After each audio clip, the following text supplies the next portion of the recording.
Ano unang ginagawa niyo pagising sa umaga?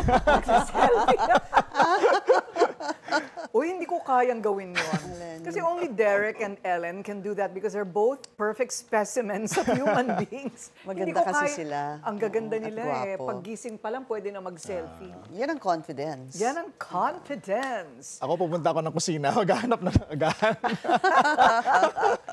Talaga, hindi mo tinitingnan ng cellphone mo pagkagising mo? Ay, hindi, naka-charge sa may pader lang. Tama yan. Okay. Tama yung Tama style na yan. ganyan. Tama yan. Sabi nila, you shouldn't look at your phone the moment you wake up. Oo. You know what's really nice? And Cesc Drilon told me this.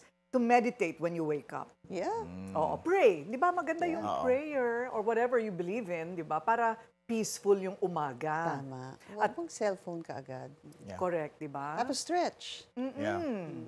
Maganda yung advice kay Speaker Martin ngayon at kay kay dating Senate President Cheese Escudero. No, I'm sure their lives are in turmoil. Yeah.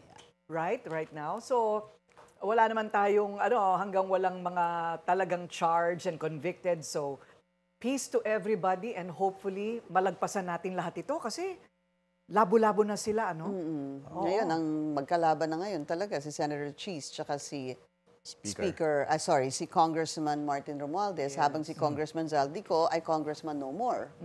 O, kahit na pwede pa rin natin siya tawaging Congressman kasi nag-resign na siya. So, kala ko babalik siya. Oo. Ay, meron sighting. May nagpadala sa akin ng litrato, ha? Nasaan? Where na him? Where na in him? Paris I na. see, I hear. I'm in Paris. Nasa Paris ba? Nasa Paris. Daw. Hindi akong nakakita. Remember that. Ni-report lang sa akin.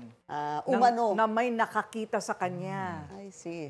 Na kaibigan ko. Oo. Nakita Oo. talaga. Nakita niya talaga. Oh, hindi ko alam ha. Basta Marites lang po 'yon. Oo. Oo.